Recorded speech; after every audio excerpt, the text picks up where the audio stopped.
The next game I wanted to kind of touch on a little bit was probably the one that I was I was extremely excited for this game. I didn't get to watch any of it, but man, all spring training when I was thinking about this potential matchup, I was just drooling thinking of Sandy Alcantara against Paul Skenes with the Fish and the Pirates. They did not disappoint, mind you. They combined for 10 innings pitched and 14 Ks. I mean, these two are dominant. Sandy being back to his old self was impressive, and I love to see it. Yeah, I don't think we're that far removed from Sandy Alcantara being in the conversation as the best pitcher in baseball. So just to see him back healthy again, it's even though he's in the Mets division, it's just good to see. It's good for the sport. And Maybe not for long. Maybe Boston or Baltimore will trade for him. I wouldn't be that upset to hear that. But and then you got Paul Skenes just being Paul Skenes.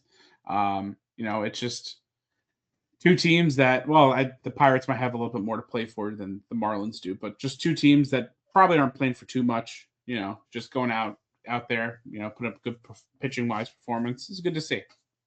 I'll tell you, that's the part that upsets me, though, is that I feel like the Pirates do have something to play for. They should be looking for something to play for because, the reality of the situation is that Paul Skenes might be doing this for the next 15, 16 years. He might blow out his arm in a month, right? And I feel like there's one of those things where while you have that lightning in a bottle and you might have on your hands a generational talented pitcher, you should play for something. You should try to give people an extra reason to show up to the ballpark because Paul Skenes is something. Man, like this is a guy who came up blazed through the minors, made it up there and made rookie of the year out of it, and is likely, if he stays healthy this year, going to be in the talks for Cy Young easily. And I mean, he's a special pitcher. And the Marlins, I know they've got their issues with ownership. The Pirates, I guess, do too in terms of willingness to spend. But I mean, the team they're fielding around him, I mean, like Alcantara looked good, Skenes looked good, right? But then you look at the names of the players he was striking out.